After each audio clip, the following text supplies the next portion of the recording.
kaptam ajándékba, képzeljétek el, egy ilyen szlovák kis nemzeti italt.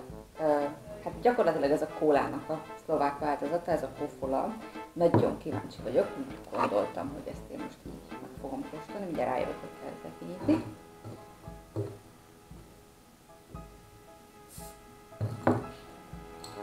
Tök dizájnos egyébként az üvege, tök tetszik.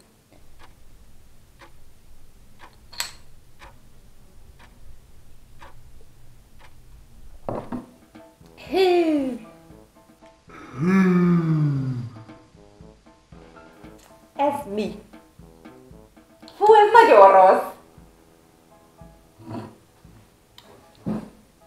Ez nagyon rossz! Ez micsoda? Ez olyan, mintha jégerrel össze lenne keverve.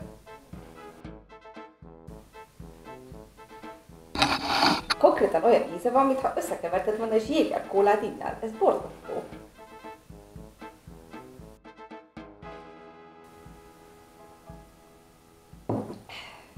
Jó, akkor ez nem lesz a kedvencem. Na mindegy, azért megkóstoltam.